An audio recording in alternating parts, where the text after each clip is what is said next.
certified? Well, it doesn't matter. It's only the food that's certified. Oh. But it's my philosophy. It's even not even not the wine or beer, and they don't care. They care only about food and of the cleaning products. I have to have cleaning products that are biodegradable and are not toxic to the environment. They check out that, but on my own, our wine list has, I think, 90% of our wines where the grapes are grown organically. It's amazing. So do you think this criteria that you pay 20% extra for your ingredients and you have all these more staff, that this is something that might hold people back if they wanted to own an organic restaurant from obtaining the certification?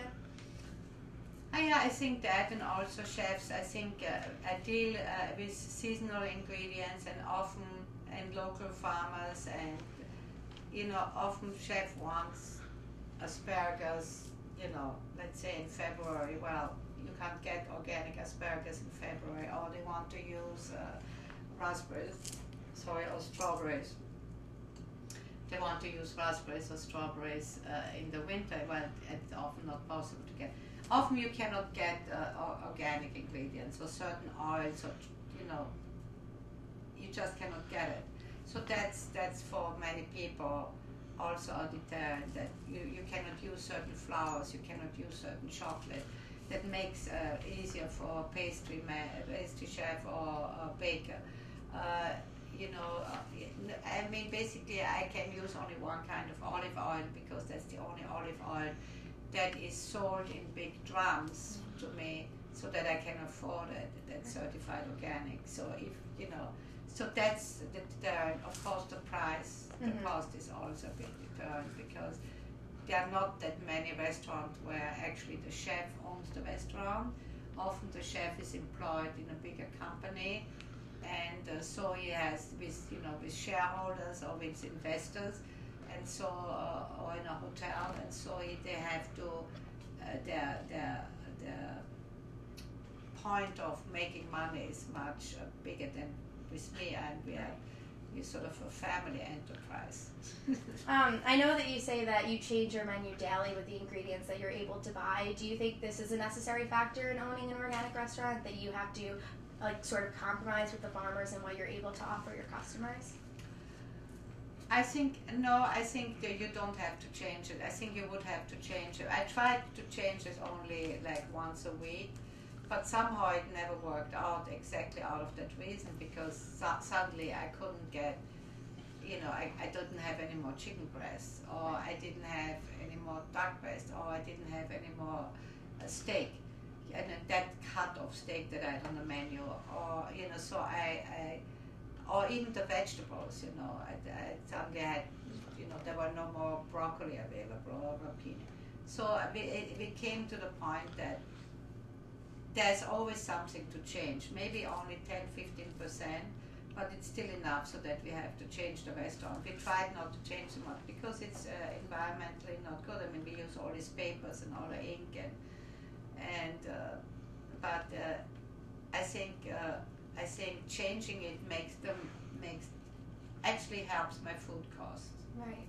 Because I can see what I have to use, I can see what I have plenty of left over, I can see what I sold the night before or what didn't sell the night before, and so maybe I can use the same thing but make a different preparation, or just sometimes it just needs a different wording.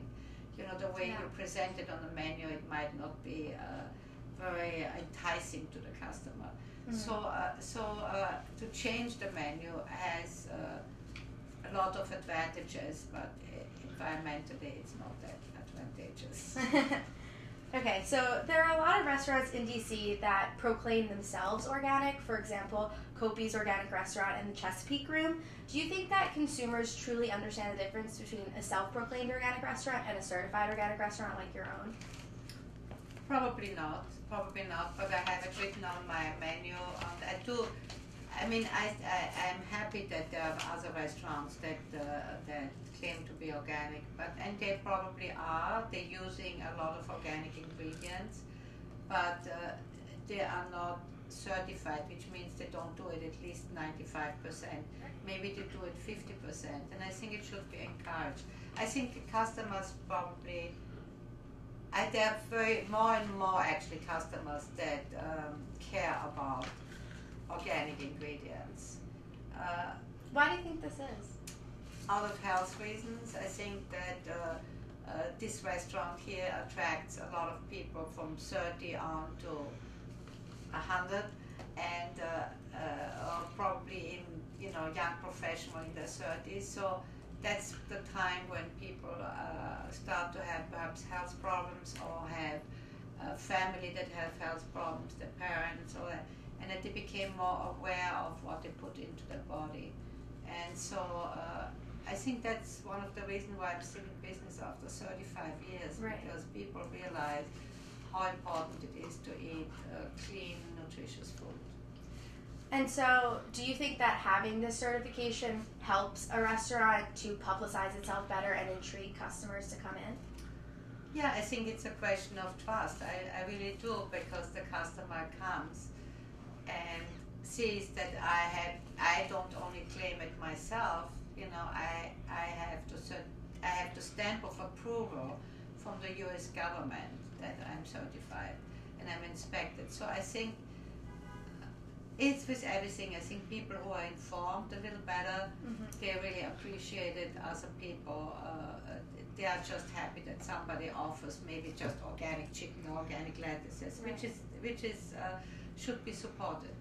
Because with your entree about $9 more than the average entree at a restaurant that says they're organic but does not have a certification, what do you think is the number one reason that keeps people coming to you as opposed to them? I think it is because they can trust me. I think they try to come here because they feel because I have this certificate, they can be assured that what I put in front of them on their plate is really certified, is really organic. And there's more and more cancer around, there's more and more, I don't do only the food. I just actually got a certificate of real food, because it's not only the food, it's also its preparation. I'm very careful I don't cook anything with butter or cream. It's all sunflower oil or olive oil, and I try to keep the calorie count very low in the entrees. I give lots of vegetables, which often in restaurants you don't. I give at least 3 vegetables, often more. So it's not only the protein, and you have to order on the side the vegetables.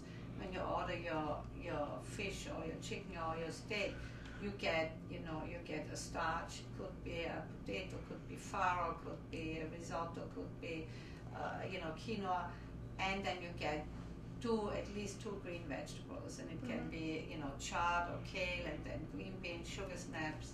Now it's asparagus, and baby carrots. So I think you get. So I make sure that people get a nutritious meal. Right. And not nutritious in the sense that it's fattening and calorie laden. I mean, it's nutritious because of it, the vitamins or the nutrients it gives you. Right. And so, an organic restaurant that portrays your restaurant overall organic image, not just food, but in the cleaning and everything like that. How do you go about selling that to customers that wouldn't usually know the difference between just organic food versus a whole organic restaurant? It's not, you don't say the whole organic restaurant. You say actually that the restaurant is sustainable, or the restaurant is environmentally conscious, or the restaurant is that it's a green restaurant. Right. Even so, I don't have the green certification. I was thinking I should probably get that too, to show my customer that. But what I do, I have the menu, and the menu is a great thing to inform my customers. And the back of the menu, my back of the menu says exactly all the things. Wow. It gives credit to all my farmers, it lists all my farmers, and it says everything else that I do. Now, what is this green certification? Green certification is the building. Oh. But there's lead and there's green. I really don't even actually it's not lead, it's lead. They pronounce it lead. I don't even know, but I